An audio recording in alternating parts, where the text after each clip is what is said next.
What is going on, everybody?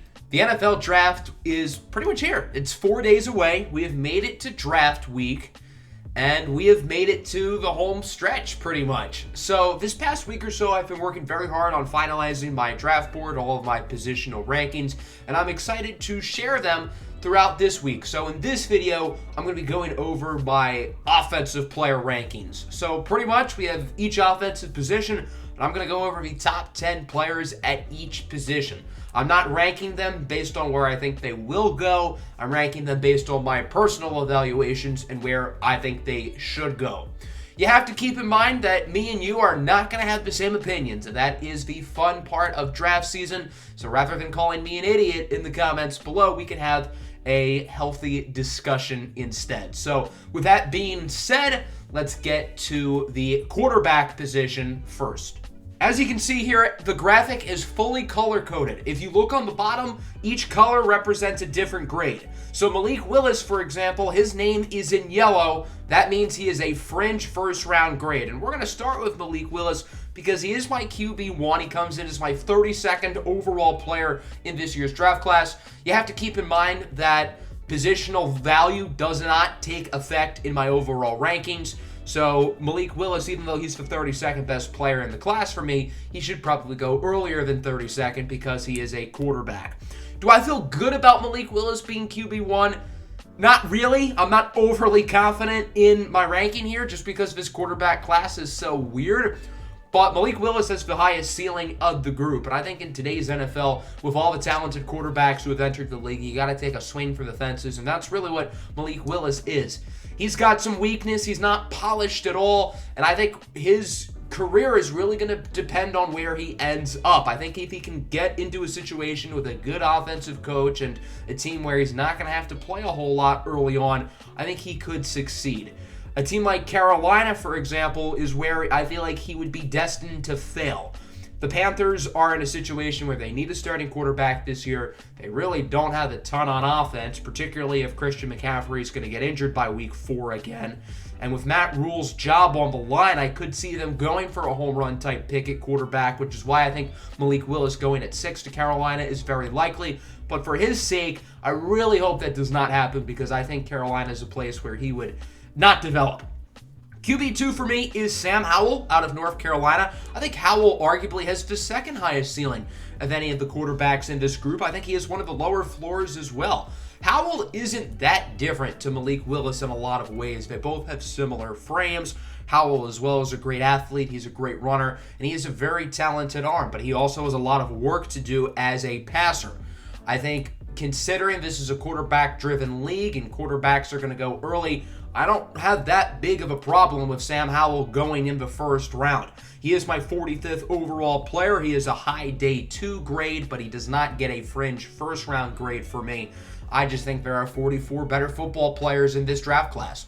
QBs 3 through 5, I really did not know how to order them. So as you can see, they're right next to each other on my big board. Desmond Ridder comes in as QB3. He's my 62nd overall player. Kenny Pickett is QB4. He's my 63rd overall player. And Matt Corral is QB5. He comes in as my 64th overall player. So as you can tell, I do not feel confident about QBs 3 through 5. And you can literally put these guys in any order because they're right next to each other. But I have Ridder as QB3. I just feel the most confident of him of these 3. Not by a lot, but I think he has the highest ceiling of the group. He's a great athlete. He has a very strong arm. I think his production at Cincinnati was very inconsistent at times. I thought he did have a good senior year. But I do have a lot of questions with Ridder's game. And although I think he's a little bit more polished than Malik Willis and maybe even Sam Howell, not by much. So I'm really curious to see how his career ends up because I could see him being really solid. I could see him being really bad. I just don't feel like I had that good of a read on Desmond Ridder. And he's just very polarizing to me, in my opinion. Kenny Pickett comes in as QB4. I'm definitely lower on Pickett than the consensus. Kenny Pickett's ceiling is not that high. He does not have the physical skills to be a great quarterback. And I think he has a lower floor than people think. Everybody's just writing him in as this day 1 starter. He's going to be a top 20 quarterback in the NFL right away.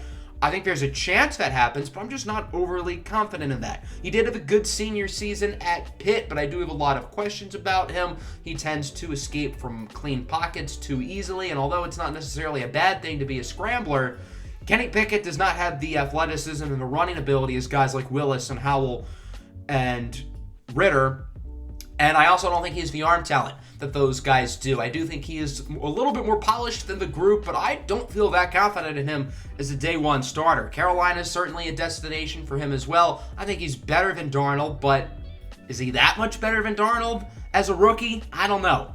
Matt Corral comes in as QB5. I like Corral quite a bit. I feel like I have more questions about Corral than Ritter or Pickett, which is why I have him below them. But again, these three guys are too close. Matt Corral is practically QB3. It's just like a three-way tie between them, and I had to rank them in some order. So Matt Corral's an interesting player because I think he has a good arm. I think he's quite mobile, but there are some questions about him. He has some durability issues, and with his frame, I'm not overly sure how he's going to hold up in the NFL.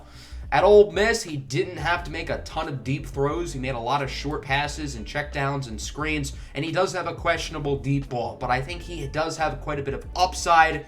And I think if you're a team who has an established starting quarterback but maybe wants to take a flyer on somebody, in that case, a guy like Corral would probably be a better pick than Kenny Pickett. So Ritter, Pickett, and Corral, you can order them anyway. I really don't have a preference between any of the three of them. I just had to rank them in some order. Carson Strong for me is QB6. He comes in as my 79th overall player. I think Carson Strong is the best arm in this draft class. And to be honest, I don't know if it's that close. Carson Strong is a phenomenal pocket passer, and I think I'm probably a little bit higher on him than consensus just because he's a great passer. He has great arm strength. I think he's pretty accurate. But there are some major question marks about him. Obviously, the knee is a red flag. He's had a history of knee issues since high school. He finally got it operated before last season. Probably shouldn't have played last season, but he decided to play anyway, which certainly shows toughness, and you got to commend him for that. But by the end of the season, he looked like a rock in the pocket, and even when healthy, which really was never at Nevada, but even early in the season when he, I guess, was at his best, he still was a rock in the pocket. And you don't have to necessarily be a runner like Malik Willis or Sam Howell, or even looking at the NFL, guys like Lamar Jackson and Kyler Murray. They're great rushing quarterbacks. You don't have to be a great runner to be a good QB in this league, but you need functional mobility in the pocket. Look at a guy like Joe Burrow, for example. He's not a runner per se, but he has enough mobility to move around in and outside the pocket to where he can be a functional quarterback. And I do question that with Carson Strong, so add that plus the knee injury and the history of knee injuries, and I really question what he can do in the NFL. However, just based on pure arm talent, he is spectacular, and if he had average mobility and no knee injury, he'd be QB1, probably, in my opinion. From there, we head to Bailey Zapp and Caleb Ellaby as QB7 and 8 from Western Kentucky and Western Michigan, respectively. Neither of them are in my top 150. That's why they have an NA next to them. I ended up going up to 150 players in my final ranking, and Zapp and Ellaby did not make my top 150, but I don't think they would have been that far off. If I went farther and, say, ranked my top 200 players, I think they both would have made the cut there. I think they're both very draftable prospects. Bailey Zapp doesn't necessarily have the physical tools, in my opinion, to be a starter, but I feel like he could be a reliable backup. I don't have many questions about his game, and in an air raid offense at Western Kentucky last year, he was very, very good, breaking a number of records. I don't think his stats should necessarily warrant him going higher. It's just that he had higher volume than a lot of these other quarterbacks. Caleb Ellaby is a little bit different because I do think he has the physical tools to be quite solid. I do have more questions about his game than a guy like Bailey Zapp, but I think the upside is higher with him, and I think he could be interesting. From there, we head to QBs 9 and 10. I have Brock Purdy from Iowa State. He's been a long-time starter for the Cyclones. I think he could be a solid backup in the 6th or 7th round. And then Akil Glass from Alabama A&M. I think I'm higher on him than most. He doesn't have the greatest mobility, but he's a big quarterback. He has a big arm, and I think he could be an interesting day 3 flyer. So those are my top 10 quarterbacks. I know the draft community has their QB rankings all over the place. Let me know what your QB rankings are, what you thought of them in the comments below. Let's now move over to the running back position. Running back is one of the hardest positions to rank for me because there are so many good running backs, but running backs are so weird in the sense that they can be really good players early on and not make it to a second contract. So I have a very hard time putting running backs in my overall rankings because they just have such different career trajectories than a lot of other players. For most people, it seems like it's Breece Hall, Kenneth Walker, and everybody else. For me, it's just Breece Hall and everybody else. I think Breece Hall is in a tier of his own. He's my number 17th ranked overall player in this draft class, and he is a day one grade for me. Does that mean I think he should be a first-round pick? Not necessarily. I think it depends on the team. I think a team like the Buffalo Bills could consider him. The Bills do have other holes, but they could really use a starting running back. So if the Bills picked Breece Hall at 25, I really would not have a problem with it because I think Breece Hall would make their offense unbelievable. I feel like Breece Hall, my evaluation of him, it just feels like Jonathan Taylor all over again. Jonathan Taylor is a similar runner in the sense that they're both tough runners. They can both churn out yards, but they can also run for big gains. Breece Hall is also a pretty productive receiver as well. He's not the best receiving back in this class, but he is far from the worst. My question with him is the mileage on the tires. He's played a lot of football these past few seasons at Iowa State. He's gotten the ball a lot, so maybe he will wear down sooner than some of these other guys. I had the same questions about Jonathan Taylor, and although Taylor's only been in the league 2 years, he's been damn good. Now I have a feeling Breece Hall is going to be damn good as well in no time. So I think a lot of people would expect this next player to be Kenneth Walker for me. It's not. My running back number 2 is James Cook from Georgia. I am a big James Cook believer. I don't think you're going to see him ranked higher for anybody than I do. So James Cook is an interesting one because he's never really been a true 3-down back in college, unlike Breece Hall and unlike Kenneth Walker. But I am projecting that James Cook can be that because at the end of the day, in the NFL draft, you're not drafting players based off of what they've done in college. You're drafting them based on what you think they're going to be in the NFL. And I think James Cook has the potential to be a really solid all-around back. He's probably the best receiving back in this class. Him and Zamir White, who we're going to talk about in a little bit, they were a great 1-2 punch. They complemented each other well. But I think James Cook can be an every down runner. He just never really got to show that at Georgia because there was no reason to. Zamir White could do that as well. James Cook isn't necessarily the biggest guy, but I think if he bulks up, if he can be a stronger runner and fight for more yards, I think James Cook could be an early down back along with his great ability in the passing game. So I think there's a lot of upside with James Cook. I think he's a little bit more of a projection than a guy like Kenneth Walker, but I'm a believer in James Cook, and I have him as my RB2. Kenneth Walker comes in for me as my RB3. I have Cook and Walker right next to each other on my board. Cook comes in at 46. Walker comes in at 47. I'm not as high on Kenneth Walker as others. I do think he's a good prospect, but I don't think he's going to be a game changer at the NFL like Breece Hall. So that's why I'm not as much of a believer in Kenneth Walker, but he was very good this year at Michigan State. I think there's a lot of NFL skills to his game, and I think he'll be a good player. I just don't know if he'll be a great player. Both Cook and Walker have day 2 grades for me. These next 3 guys also have day 2 grades, but they are sort of a tier below Cook and Walker. We start with Brian Robinson Jr. out of Alabama. He's my number 76 overall player in the draft. Robinson's a big bruising back who I think can be a good early down runner. May never be a great option in the receiving game, but that doesn't mean he's not going to be on the field in third down situations because he is an awesome pass protector. So Robinson can be your short yardage guy. He can be a pass protector. I don't think he's going to be an every down runner, and I'm not really convinced that anybody outside of the top 3 will be an every down runner in the NFL. That's why Hall, Cook, and Walker are my top 3 because I think they all can be truly 3-down backs with receiving upside. Robinson doesn't have that upside for me as a receiver, but he's a really good pass protector, and I think that certainly provides a lot of value in today's NFL. Dameon Pierce is a similar player out of Florida. He comes in as 89 on my board. He's also a fantastic pass protector and another tough runner who is pretty much a similar player to Brian Robinson in that sense. So I think both of them are going to be solid third-round picks. Zamir White, not too far behind. I think White is quite solid. We didn't really get to see what he could do as a receiver because of James Cook, but he was a very productive runner at Georgia, and I think he's going to be a good pro. From there, we get to Pierre Strong out of South Dakota State. He's my number 100 overall player. Strachan is certainly a quick and elusive runner. Certainly some questions about the competition he played, but as I always like to say, scout the player, not the helmet. I think there are some people who are higher on Pierre Strachan than I am, but I really like the explosiveness, and I think he's going to be a fun player at the next level. My number 8 running back is Isaiah Spiller. He's my number 105th player in the class. I think Spiller could be a solid, tough runner. I just don't think he has the upside on third down that guys like Robinson and Pierce do as pass protectors. He's certainly not the receiver that James Cook is. And I just think there's less to Isaiah Spiller's game than the guys ahead of him. So that's why I have Spiller ranked a little bit lower, even if the consensus has him higher. Jerome Ford out of Cincinnati is RB9. He comes in at 107. I really like Jerome Ford. I think I'm higher on him than others.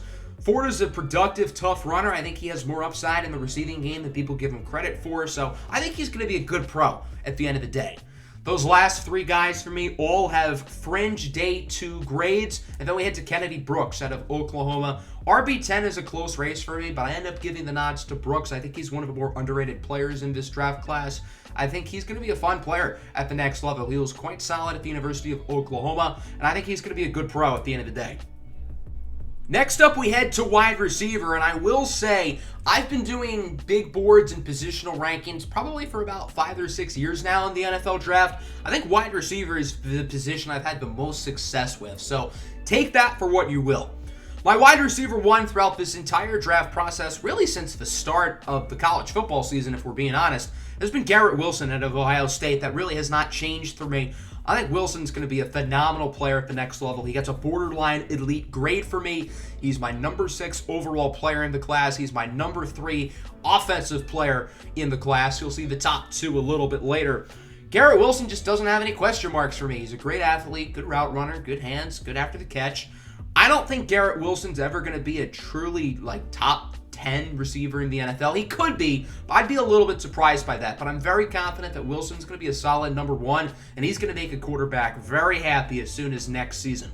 From there, we get to Jameson Williams out of Alabama. He also gets an elite grade for me. He's my number 8th ranked player in the class. Jameson Williams is really fun. Obviously, everyone wants to talk about the speed. And yes, he can blow the top off of the defense, but you don't find speedsters with his frame. I mean, if we look at some of the recent speedsters who have come out, guys like Jalen Reagor, KJ Hamler, Henry Ruggs, Marquise Brown, those guys were not 6'2". They were all quite a bit below 6 feet. Some of those guys also have some drop issues. Now, I guess Henry Ruggs doesn't totally count anymore because he did, the thing. But Marquise Brown has had a history of drops. Jalen Reagor's had a history of drops. KJ Hamler hasn't really been consistent when he's been on the field. I think Jameson Williams has better hands than those guys as well. So if you combine the frame and the hands, yes, he is a little bit slim, but he could always bulk up and get some more play strength. He's also a very solid route runner as well. So I think he's a really good receiving prospect. Obviously, he tore his ACL in the national championship game against Georgia, but from everything I've heard, his rehab is well ahead of schedule, so he should be back pretty early on as a rookie, and I think he's a top 10 player in this class for me. From there, we head to wide receiver 3, and for me, that's George Pickens out of Georgia, one of my favorite players in this draft class. It seems like the George Pickens hype train has sort of been flying over the past week in the draft community, and I just want to say I was on the George Pickens hype train before it was cool. I've been high on Pickens for a while, and there's a part of me that's happy that everybody has sort of seen the same vision, but George Pickens has been a big sleeper of mine. Now he's not really that much of a sleeper because everybody else now really likes him. And I also don't feel good about him falling to pick 32. For context, I am a Lions fan. I would love to have George Kittle. That does not seem like it's going to happen anymore. He is the prototypical Packer receiver, which does not make me excited. So hopefully he does not end up there. But if he does, Packers fans, you're getting a good one. Let's talk about the player. Let's talk about why I'm so high on George Pickens. So obviously, he also tore his ACL pretty recently. I believe it was April of 2021. So it's been about a year now. He did play a little bit down the stretch in Georgia's title run. He wasn't all that effective, but I'm going to throw his junior season out the window because he barely played. He wasn't fully healthy. As a sophomore and as a true freshman, he really showed the upside of being a legitimate number 1 wide receiver on the outside. He has the size, he has the route running, he has the separation ability. He, in my opinion, you could make the argument, has more of an upside of being a true number 1 alpha receiver Garrett Wilson or Jameson Williams. I don't know if I would go as far as saying that, but I think there's a fair argument for that. So I think George Pickens is a fantastic player. There are some maturity questions with him. Of course, he did get into a fight in the middle of the game, I think, as a true freshman. But it seems like all of these maturity stuff was things that happened years ago. So I would like to think that he has certainly grown up a little bit. He has matured. That happens with age. So I'm confident that is the case. And assuming he has matured, he's worth a top half of the first round pick for me. I have him as my number 14 overall prospect. From there, we get to Chris Olave from Ohio State. He comes in at 21st overall. Olave is going to be good. He's going to be real good. He's a smooth receiver, good route runner. Doesn't necessarily have the size of being a true alpha guy and frame, but you can put him on the outside. You can put him in the slot. I think he's going to have like a Tyler Lockett type career in the sense that he could be a top 20 receiver in the NFL, but he might not really be a guy who's meant to be a number one. Instead, he might be meant to be a really good number two. I think Tyler Lockett is better than a number of number one receivers in the NFL, but I think part of what makes Lockett so good is he has a guy like DK Metcalf next to him. So I think that might be the case with Olave, but he's definitely going to be worth a first-round pick. Fantastic player. From there, we get to Jahan Dotson. He is a fringe day one pick for me, my number 24 overall player in the class at wide receiver 5. Dotson is not the biggest, but he can do a little bit of everything. He has good hands, good route runner. He can make plays in the short game, the intermediate game, and the deep game. He has a great catching radius, so even though he's not the biggest, he can make plays even if the ball isn't thrown right to his chest. I think Jahan Dotson is slightly underrated. I think he's being a little bit overlooked compared to some of these other guys, and I think he's going to be really, really good at the next level. Drake London and Treylon Burks are both interesting to me because I know I'm lower on the consensus with both of them. Drake London comes in at wide receiver 6. He's my number 31 player in the class. Treylon Burks is wide receiver 7. He comes at 37 overall. Both of these players are far from bust-proof. I'm not saying the guys in the top 5 are bust-proof. George Pickens has a somewhat low floor. Jahan Dotson's not the biggest guy. Jameson Williams is coming off the knee injury. So those guys have questions, but I think these two guys have more questions. Drake London is a player who has the ceiling to be really good, but he's coming off the injury in college. He's not the best of separators, but it's hard to find players of his size with his movement ability, very solid after the catch. So there's a lot to like with Drake London. I think he could be good, but he's a big swing for the fences. And I think Garrett Wilson and Jameson Williams have similar ceilings, but they have much higher floors on the field compared to Drake London, which is why I wouldn't use a top 10 pick on Drake London. And then we get to Treylon Burks. Burks is an interesting player because he's obviously very fond of the ball in his hands. He's gotten the Deebo Samuel comparison. I guess he was used at times like Deebo Samuel, maybe not as a wide back per se, but I do have a lot of question marks with him. Burks mainly played in the slot at Arkansas, so even though he has the size and length to play on the outside, will he be effective there in the NFL? His testing numbers were a little bit questionable at the combine. He ran a 4.5 40. I'm not overly worried about that. I think he's faster in game, so I don't think that's a huge issue. Not a great separator as well, and although he does have great hands, that won't be an issue. I just feel like there are some questions with Treylon Burks' game. As I said, for separation ability, the ability to play on the outside. So I think he could be a really good player at the NFL. Maybe I'm wrong. And it's not that I think Burks is bad. I don't think he will be a bust. He has a fringe first-round grade for me. If he gets picked in the 20s by a team like Green Bay or Kansas City or Detroit, somebody like that, I don't think that'd be a bad pick. I just would not use a top half of a first-round pick on him because I just don't think he's quite that good. From there, we get to wide receiver 8. That's going to be Sky Moore. He gets a day 2 grade, but a very high day 2 grade. Sky Moore is probably going to be more of a slot guy. He's not the biggest, but I think he's just a really solid all-around player, and I think he's going to make a team probably at the beginning of the second round quite happy. From there, we get to wide receivers 9 and 10. I have it as Alec Pierce and Christian Watson. Both of these guys are pretty similar in the sense that they're big, they're athletic, they're freaky. The production is a little bit questionable, specifically in the case of Christian Watson, who never was a great player at North Dakota State. The drop issues are certainly there, small route tree, so Watson has a very low floor. He's not polished at all, but with his size and his athleticism, he's got the chance to be very good. Alec Pierce as well is quite solid. I know most people have Watson higher on their boards than Alec Pierce, but I think Pierce is a little bit better. I think he's more of a possession receiver early on. He has that great speed. He has that great leaping ability. I don't think he's a great separator. I don't think he has quite the ceiling that Christian Watson has, but I think Alec Pierce has a chance to be a really, really good player.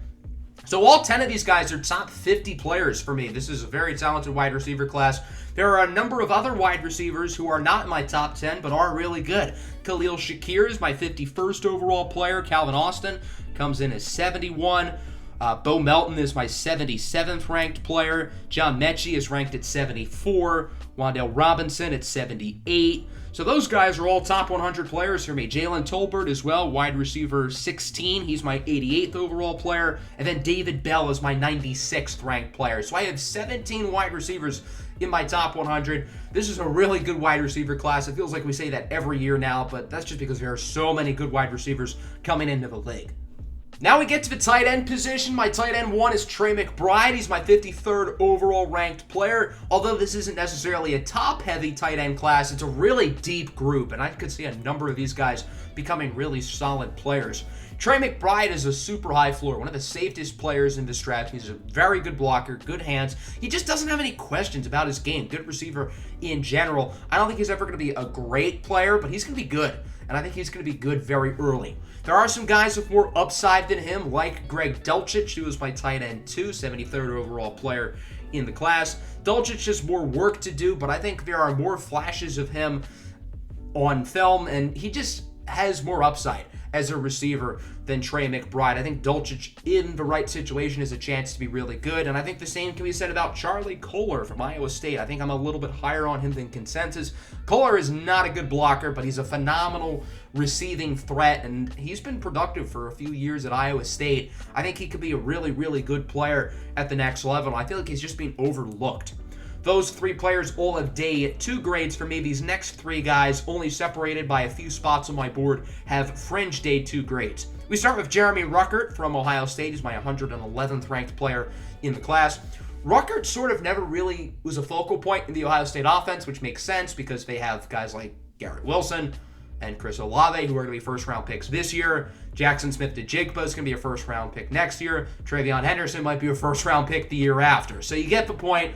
Jeremy Ruckert is not the most talented of that group, but I think if he's used more, he could be really solid. And I think if he was in a different situation, he'd be ranked a lot higher for some people. So I think he could be quite solid.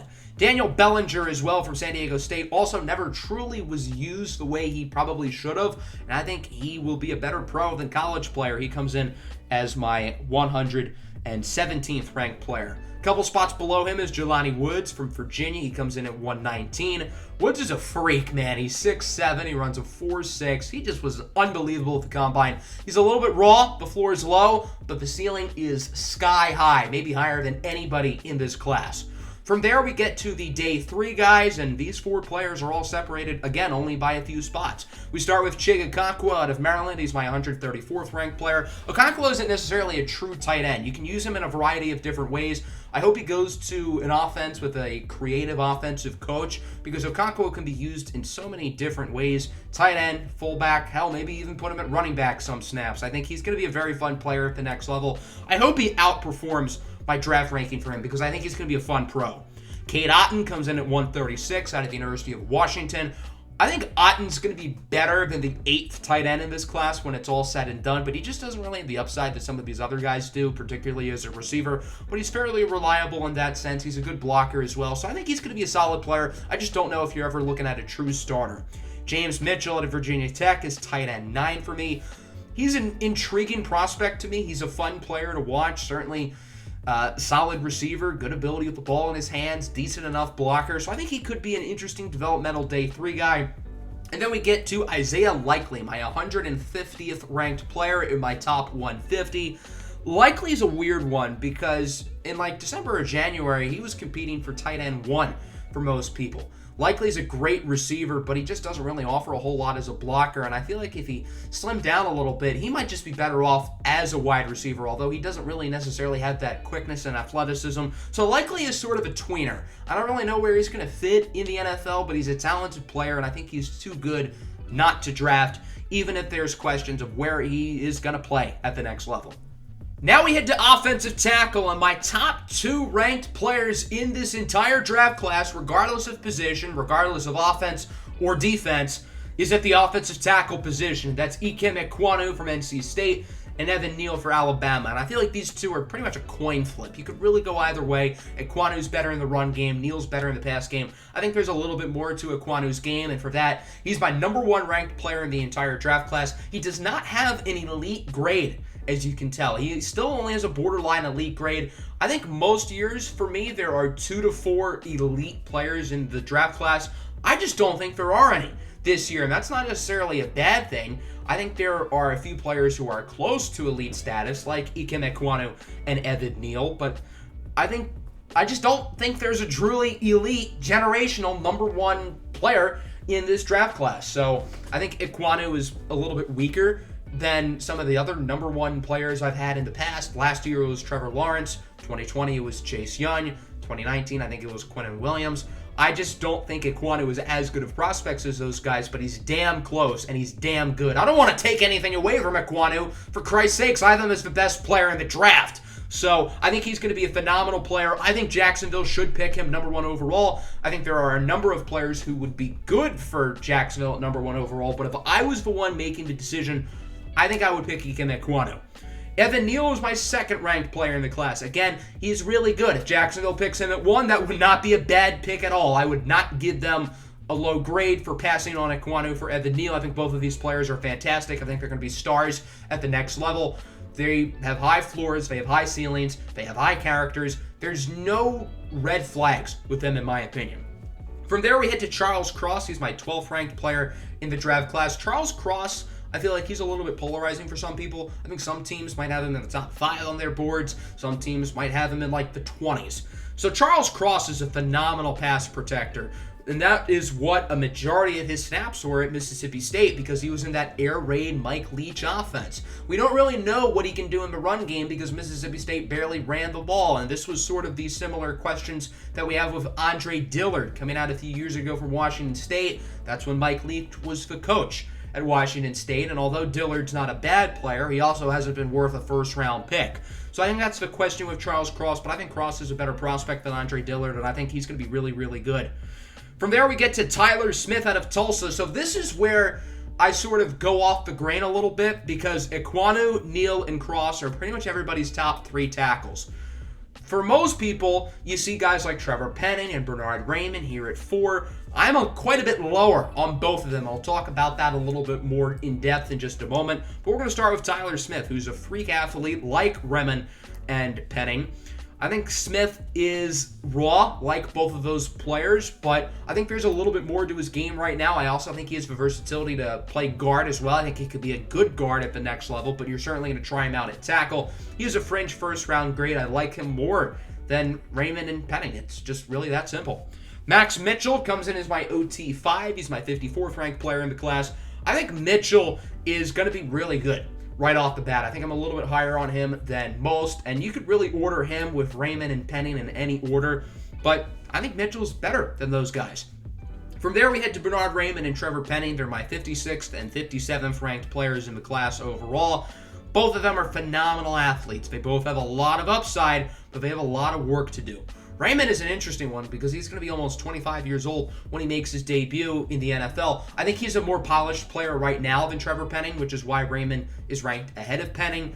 But being 25 years old and being raw and new to the position, I mean, how long will Raymond take to hit his ceiling? Can he hit his ceiling? If Raymond was 22, I'd feel a little bit more confident about that. So Trevor Penning here is my offensive tackle number 7. He's interesting. He's going to go in the top 20 most likely. Everybody seems to have him penciled in as OT4. He's a great run blocker. He's looked like a man amongst boys against his competition, and that's because he played against FCS opponents. And again, I think the competition factor is a little bit overrated, but it's sort of true with Trevor Penning. We saw at the Senior Bowl, he had some good moments, and I think he showed the upside of him being a top 20 player in this class like everyone thinks. I think that upside is there, but he also had some bad moments as well. So I think the floor is a lot lower than people realize, and I'm just not as high on him as others. So those top 7 players, I'm confident, will be tackles at the next level. These next 3 guys, I'm not as confident. I had them rated as tackles because they played offensive tackle last year. We start with Zach Tom out of Wake Forest. He is my 85th overall ranked player. He has the versatility to play the interior, but again, I listed him as tackle because that's where he played last year at Wake Forest. His name has seemingly rose up the boards pretty quickly. I could see him being a second-round pick possibly. Certainly somebody who's going to go on day 2. And then at 9 and 10, we have Jabari Sawyer from Georgia and Sean Ryan from UCLA at 108 and 109, respectively. Again, there's a good shot both players will probably be more successful in the NFL as guards, but they played tackle last year. I had them listed at tackle, but I think they're going to be solid pros regardless of where they end up. Last but not least, we have the interior offensive linemen. So both guards and centers, I have grouped them together, but as you see here, I have listed them separately. So my number 1 guard and interior offensive lineman in the class is Zion Johnson out of Boston College. He's my 10th ranked overall player in the draft class. Johnson's name really rose up during Senior Bowl week. He dominated there, and his stock has gone up ever since. Great player at Boston College, unbelievably smart kid. I think he's going to be really, really good right off the bat. Maybe a Pro Bowl level guard as a rookie. I am very convinced he's going to be a first-round pick. I'd be shocked if he fell to the second round, and he shouldn't fall to the second round because I think he's a top 10 player in the class. Kenyon Green is my 19th overall player, offensive guard number 2. Played a little bit of tackle at Texas A&M and never really worked out there, so he's definitely going to play guard at the next level, and he was a damn good guard. Another player who I think is going to be very good right off the bat. And then Tyler Linderbaum from Iowa, 22nd overall ranked player, number 1 center. I imagine this is going to be quite a bit lower than most people are on Linderbaum. I'm just not as convinced he's going to be great. I'm confident he's going to be good. He is a day 1 grade for me. He doesn't have the ideal measurables you would hope for, but he was very, very productive in college, very polished. I think he's going to be a good pro, but I don't know if you're looking at someone who's going to be great. And if you're drafting a center in the first round, you probably want them to have the upside of being really good, along with that high floor. And I think Linderbaum has that high floor, but I'm not convinced he's ever going to be a top 5 center in the NFL. He could be. I could see that as a possibility, but I just don't think it's as likely as other people think. Dylan Parham from Memphis, I really like him. 49th overall ranked player in the class. Very athletic, but I also think he's a lot more polished than some people realize. I think he's going to be a good starter right away and has the upside to be very solid. Cole Strange is my offensive guard at number 4. He's my 75th ranked player in the draft from Chattanooga, a small school guy. I feel like some people really turned on to him. I know, okay, that sounds weird out of context, but people realized he was good after the combine. I'm a little bit bullish on some of these smaller school offensive linemen. We talked about that with Trevor Penning. But I think Cole Strange is going to be a good player at the next level for sure. Luke Fortner out of Kentucky is my 2nd-ranked center, 81st overall player in the draft. Another super smart kid, very high character guy. I think he is far and away the 2nd-best center in the class. I think some people would argue it's Cam Jurgens from Nebraska. But I really like Luke Fortner. Maybe he doesn't have the upside that Cam Jurgens has, but I think he has a higher floor. Jurgens comes in as center number 3, my 118th ranked overall player in the draft. He has some great athleticism, but he doesn't have the measurables you look for. So that certainly hinders his ceiling, and I do think he has some work to do. So that's why I'm a little bit lower on him. And then from there, we get to some more developmental guards. Thayer Munford from Ohio State. He was a tackle early on in his career, switched over to guard this past season. I think he has the measurables to where he might honestly be better off at tackle going forward, but again, he played guard last year, so that's where I'm evaluating him, but he very well could be a tackle at the next level. Lasita Smith from Virginia Tech and Marquise Haynes from Oklahoma, they are 130 and 137 respectively. I think they could be very solid developmental guards in the 4th or 5th round. Not bad prospects by any stretch, and I think it's a fairly deep interior offensive line class compared to most seasons. There are a number of players not too far behind those guys, but for me, I think Smith and Haynes are the best 2 left. So that's going to wrap up my offensive player rankings, top 10 players at each position. Again, let me know what you thought down below in the comments without being a meanie head. I guess that's one way to put it. I'm going to have my defensive player rankings probably out later today as well. And then within the next couple of days, we're going to pretty much combine that to show my overall big board. You saw my overall rankings for the guys today. I'm going to show them for the defensive players as well. And then I'm going to have a separate video unveiling my full top 150. So I hope everybody enjoyed. Make sure to hit the like button and make sure to subscribe. Plenty of draft content coming out these next few weeks, along with my defensive player rankings and my overall big board video. I have some other stuff planned. My 7th round mock draft is going to come out tomorrow. My what I would do mock draft will probably be Wednesday. And then the final mock draft I do will be out on Thursday. And then from there, we're going to do draft grades and stuff, and that'll wrap it up. So a lot of good content here coming on the Draft channel. Again, make sure to like and subscribe. Peace out.